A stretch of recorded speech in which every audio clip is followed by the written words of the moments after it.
بسم اللہ الرحمن الرحیم نحمده ونصلی علی رسولہ الکریم اما بعد۔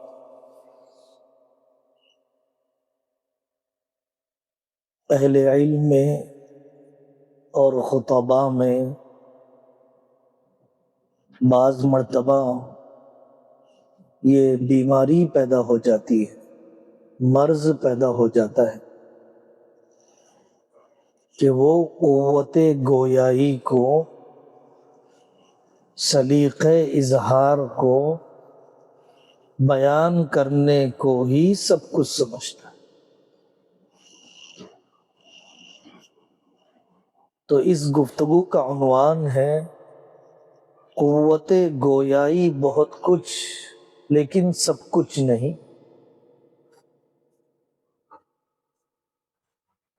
خطیب کو عام طور پر اپنے بارے میں بہت زیادہ دھوکا ہو جاتا ہے۔ اچھی بات کرنا الگ ہے، اچھا عمل کرنا الگ ہے، قوال بننا الگ ہے، فعال بننا الگ ہے۔ بات کرنے کی صلاحیت واقعتاً نعمت ہے، ضرورت ہے، دین کی اشاعت کا ذریعہ ہے، قوموں اور ملکوں اور تحریکوں کو جان مل جاتی ہے جب اچھے خطیب ملتے ہیں، جب اچھے مقرر ملتے ہیں۔ لیکن کوئی مقرر، کوئی خطیب صرف تقریر اور خطابت کی صلاحیت کو سب کچھ نہ سمجھے۔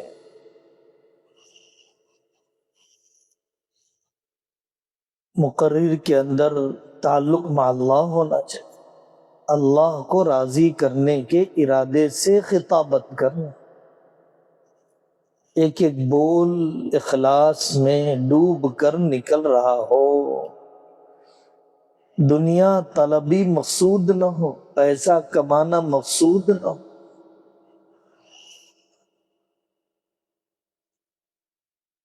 بعض اللہ والوں کے بارے میں لکھا ہوا ہے، ابن جوزی رحمت اللہ علیہ کے بارے میں، جب وہ تقریر کرتے مجمع پر رقت طاری ہو جاتی، گریہ طاری ہو جاتا، رونے لگ جاتے، تو ابن جوزی رحمت اللہ علیہ فرماتے، اے اللہ اتنوں کے سامنے مجھے جہنم میں نہ ڈالی۔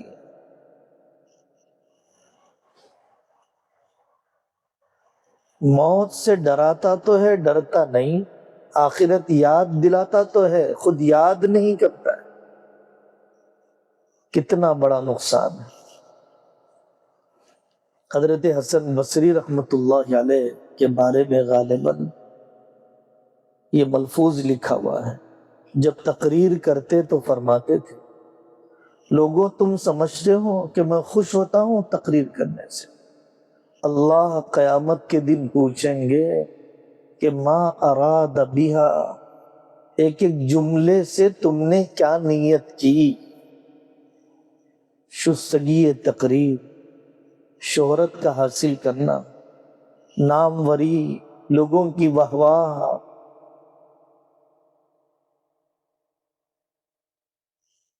اپنی عملی زندگی سے مقرر کو غافل نہیں ہونا چاہیے۔ جس کی میں دعوت دے رہا ہوں وہ میری زندگی میں آ بھی رہا ہو۔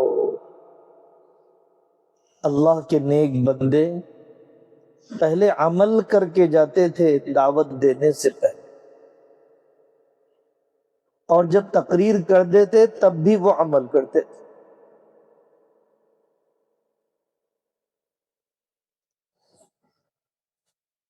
خود اپنے والدین سے تعلق صحیح ہو، حقوق والدین پر تو آدمی بیان کر رہا ہے، اپنے خاندانی تعلقات صحیح ہو، صلہ رحمی پر تو پوری کتاب لکھ دی۔ اپنے لیے یہ ساری باتیں سوچنے کی ہے۔ قرض لینا جائز طریقے پر بھی پسندیدہ نہیں، خود قرض کا عادی، دنیا کی محبت نکالنا چاہتا ہے، خود دنیا کی محبت میں ڈوبا ہوا، تقریر کرنا آ گیا، صبر کرنا نہیں آیا، قوت گویائی آئی، ساتھیوں کو جھیلنا نہیں آیا، قوت گویائی آئی، زہد اور قناعت نہیں، لوگوں کو فائدہ نہیں ہوگا، مجمع نہیں جڑے گا، انقلاب نہیں آئے گا، لوگ وقتی طور پر تو قریب آئیں گے، بعد میں سے اس کی عملی زندگی دیکھ کر بدک جائیں گے، بدظن بھی ہو جاتے ہیں جب مقرر کو بے عمل دیکھتے ہیں۔ گسی پیٹی تقریر، رواج کی تکمیل والی تقریر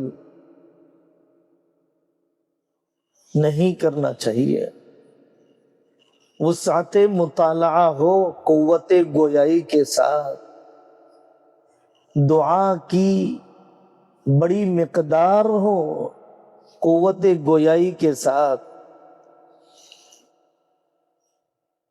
خود بھی حق کا متلاشی ہو، غلطی ہونے پر رجوع بھی کرنے کا حوصلہ ہو، وہ کامیاب مقرر ہوتا ہے، وہ قوت گویائی آدمی کو فائدہ پہنچاتی ہے۔ ہمارے امیر صاحب تھے نعیم اللہ خان صاحب رحمۃ اللہ علیہ، بڑے اکابر کی صحبت پائے، واقعاتاً نمونے سلف تھے، اعلیٰ تعلیم یافتہ بھی تھے۔ ایک مرتبہ انہوں نے مشورے میں ساتھیوں کو خوب ڈانٹ دیا، سرزنش کی، فلانا کام دیا گیا تم لوگوں نے کیا نہیں، تو سرزنش کا انداز بھی بہت ہلکا ہوتا تھا، بول اتنے سخت نہیں ہوتے تھے، لیکن مذاکرے کے بعد جب وہ اپنے خواص کے درمیان آئے، اپنے مشیر ساتھیوں کے درمیان آئے، تو بلک بلک کر رونے لگے، مجھے کیا حق بنتا ہے کہ میں اپنے ساتھیوں کو ایسے ڈانٹوں، یہ میرے نوکر ہیں، یہ میرے ملازم ہیں، یہ مجھ سے بہتر ہیں، ان کے اعمال مجھ سے بہتر ہیں، ان کی قربانیاں مجھ سے زیادہ ہیں۔ مقرر کبھی اپنی ذات کو بھول کر خطابت نہ کرے۔ حضرت شاہ جمع الرحمن صاحب نے ایک مرتبہ فرمایا، کیا کبھی مائک کے اندر عجب پیدا ہوا؟ اتنی اچھی تقریر کر دی میں نے، اتنی اچھی آواز دے دی میں نے، تو مائک کے اندر کوئی عجب نہیں، کوئی کبر نہیں، کوئی آواز کرتا ہے میں منتقل کرتا ہوں، یہ آواز میری ذاتی نہیں، یہ خطابت، یہ تقریر میری ذاتی نہیں، جو حال مائک کا ہے وہی حال انسان کا ہے۔ انطقنا اللہ الذی انطق کل شیء، اللہ ہی تو بلواتے ہیں۔ مفتی تقی عثمانی صاحب دامت برکاتہم فرماتے ہیں، جب کسی بندے کی تعریف ہوتی تھی تو اللہ کے نیک بندے بہت خوش ہوتے تھے، یہ تو میرے اللہ کی ستاری کی تعریف کر رہے ہیں، میری تعریف کہاں کر رہے ہیں، یہ تو اللہ کے کمال کی تعریف کر رہے ہیں کہ اللہ نے کیا اچھا بلوایا اس سے۔ قوت گویائی پر، قوت اظہار پر، تقریری صلاحیت پر اتنا ناز نہ آ جائے کہ آدمی اپنے بڑوں سے مستغنی، اپنے انفرادی معمولات کے لیے وقت نہ نکلتا، لمبی دعا کی توفیق نہ ہوتی، تقریر و خطابت پیشہ نہ بن جائے، ایک دنیا حاصل کرنے کا ہنر نہ بن جائے، خوش فہمی میں مبتلا نہ کر دیں، ٹٹولتے رہنا چاہیے زندگی کے ہر لمحے میں۔ دوسری بات ہے آن لائن تبلیغ دین، مثبت اور منفی پہلو، اس کے حدود و قیود۔ اس زمانے میں آن لائن بھی بڑی بڑی یونیورسٹیاں چلنے لگ، ورچوئل کانفرنسیں ہونے لگ گئی، مدرسے قائم ہونے لگ گئے، تدریس کا ایک بڑا ذریعہ بن گیا آن لائن طریقہ۔ تو اس کے مثبت پہلو کیا ہے، منفی پہلو کیا ہے، مفید پہلو کیا ہے، مضر پہلو کیا ہے، قابل استفادہ پہلو کیا ہے، اور چھوڑنے قابل ترک پہلو کیا ہے، اس کو اچھی طرح سمجھنا چاہیے۔ سب سے پہلی بات، صحبت اصل ہے، صحبت بے بدل ہے۔ بالمشافہہ، فیس ٹو فیس، آمنے سامنے پڑھنے سے ہی علم کی حقیقت ملتی ہے۔ دوسری بات، میدانی سطح پر کام، زمینی سطح پر کام کبھی نہیں چھوڑنا چاہیے۔ لوگوں سے ڈائریکٹ انٹریکشن اور براہ راست رابطے کبھی کمزور نہیں ہونا چاہیے۔ انبیاء علیہ السلام ایک ایک فرد بشر سے ملتے تھے، درد مند ہوتے تھے۔ تیسری بات،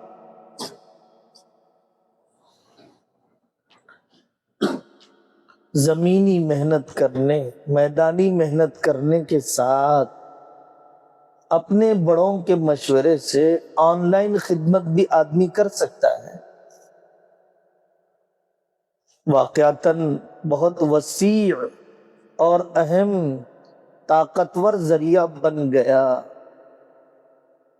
ایسا ہرگز نہیں ہونا چاہیے، ایسا ہرگز نہیں ہونا چاہیے، ایسا ہرگز نہیں ہونا چاہیے کہ آف لائن بھی، یعنی سامنے بٹھا کر بھی آدمی علم نہ دے اور آن لائن بھی اسے علم نہ دے، تو جہالت ہی رہ گئی، بس صحبت میں بھی نہیں لے گیا اور آن لائن فائدہ اٹھانے سے بھی روک دیا۔ یہ بے اعتدالی، نتیجے میں محرومی آتی ہے۔ آن لائن تدریس کاہل نہ بنا دے، جمود اور تعطل پیدا نہ کر دے، اپنے قول میں بند نہ کر دے۔ آن لائن تدریس، آن لائن تبلیغ دین خود نمائی کا، تسکین کا ذریعہ نہ ہو۔ میرے بھی ویڈیو بن جائیں، میرا بھی چینل آ جائے، میرے بھی کلپ چلنے لگے، میری انفرادیت کا بھی مظاہرہ ہو، میری امتیازی شان بھی نظر آئے، خود نمائی کا جذبہ نہ ہو، خود نمائی کے مرض کے ساتھ آدمی اس میدان میں نہ اترے۔ جو مخلص مقرر ہوتے ہیں مجمع کے کم زیادہ ہونے سے متاثر نہیں ہوتے، ایک رہے 1,00,000 رہے، ان کے درد میں، پیش کرنے کی قوت میں، مضمون کی جدت اور ندرت میں کمی نہیں آتی۔ انفرادیت کے مظاہرے کا ارادہ نہ ہو، غفلت کے ساتھ آن لائن تدریس نہ ہو۔ مجمع تو دیکھ نہیں رہا ہے، پیر پھیلا کے بیٹھ جاؤں، شرح کھول کے بیٹھ جاؤں، لوگ تو نہیں ہیں، بے وضو ہی سنا دوں۔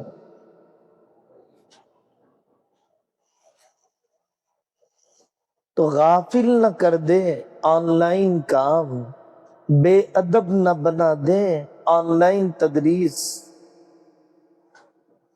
خیانت نہ کرے آدمی آن لائن تدریس کے اندر، بلکہ آدمی کو چاہیے کہ انفرادی اعمال زیادہ کرے، ذکر زیادہ کرے، دعا لمبی کرے۔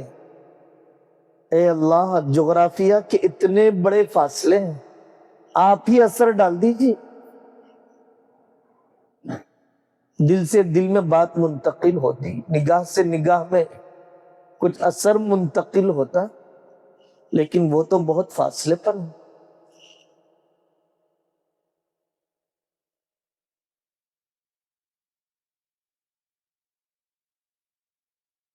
واقعتاً جن لوگوں نے سیکھ لیا آن لائن تدریس اور تبلیغ دین کے طریقے اور اس کے ایپ کیسے استعمال ہونا چاہیے، کیسے نگرانی ہونا چاہیے، کیسے باخبر رہنا چاہیے سامنے والے کی حرکتوں سے،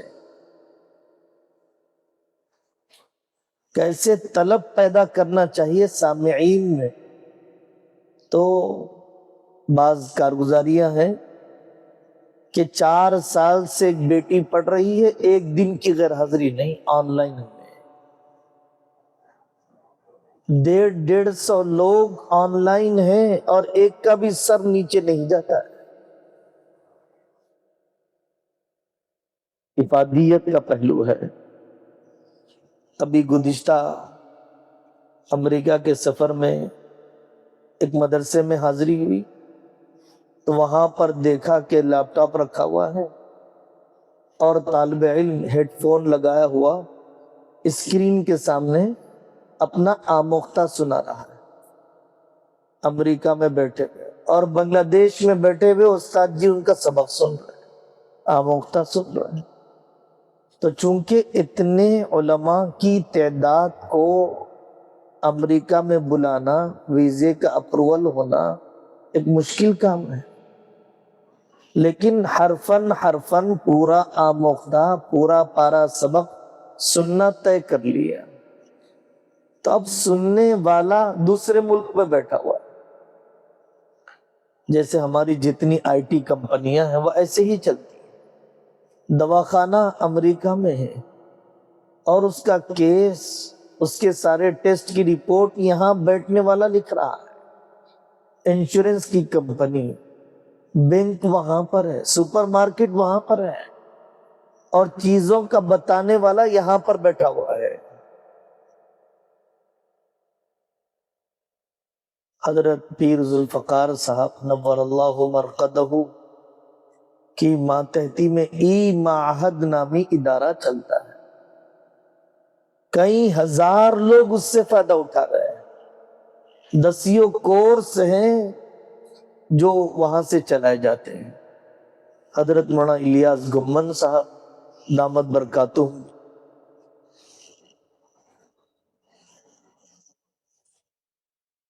پڑوسی ملک کے ایک بڑے عالم ہیں، مولانا موسیٰ روحانی بازی رحمت اللہ علیہ، ان کے بیٹے ہیں مولانا زہیر روحانی بازی دامت برکاتہم۔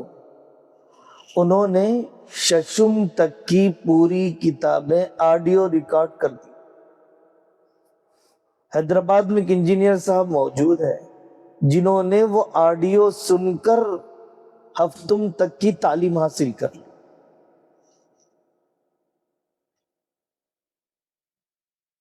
جی نہیں چرانا ہے صحبت سے، نہیں روکنا ہے قربانی دینے سے، ضرور ابھارنا ہے نقل مکانی کرنے کے لیے۔ جاؤ ایسی بستی میں جہاں مدرسہ قریب، جاؤ ایسے محلے میں جہاں پر مکتب آباد ہو،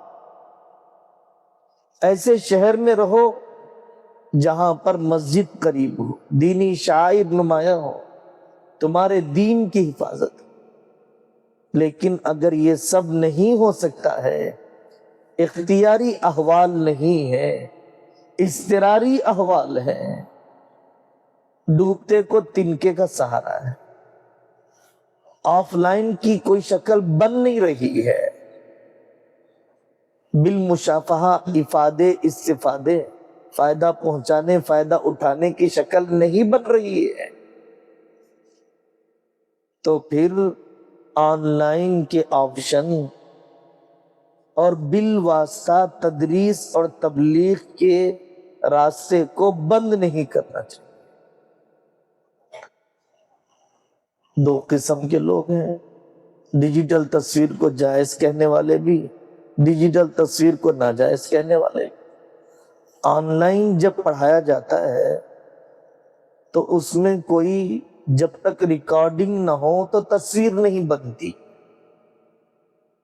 تو بالمشافہہ ان حضرات کے پاس بھی ایک طبقہ وہ ہے جو آن لائن تدریس کو تصویر نہیں کہے۔ بہرحال فقہی فرق کے اختلاف کے احترام کے ساتھ، مختلف نظریات کے احترام کے ساتھ، ہمیں ضرورت ہے آن لائن تدریس کے مثبت اور منفی پہلو کو سمجھنے کی، لوگوں کے مجمع کو جمع کرنے کی فکر، لیکن اپنا ویڈیو جلدی اپلوڈ کرنے کی فکر۔ جمعہ کا بیان ہو جائے فوراً آ جائے، کوئی خاص سامعین نہیں، کوئی نیا مواد نہیں، کوئی تقاضے کی تکمیل نہیں، کسی بڑے سے مشاورت نہیں، اپنے جذبے کی تسکین ہے۔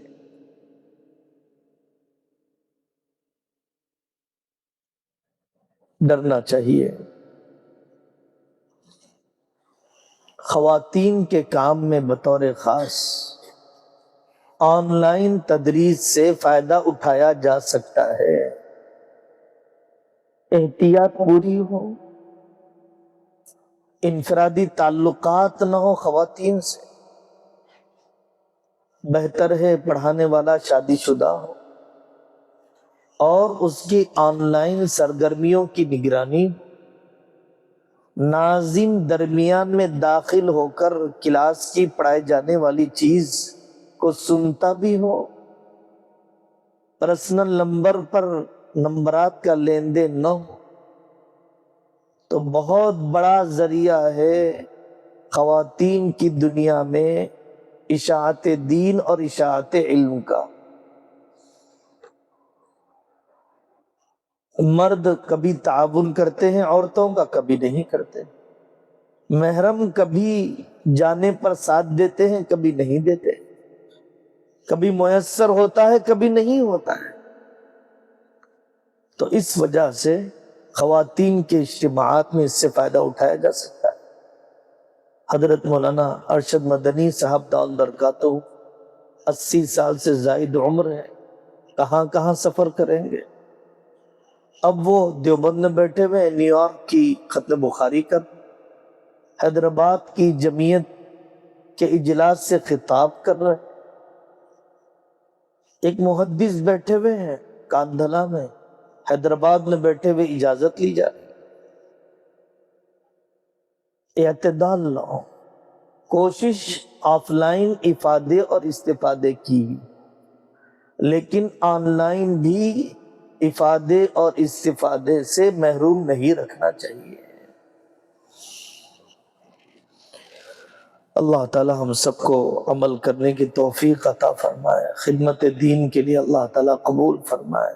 بہت تھوڑے دن باقی رہے تعلیمی سال کے اختتام کے،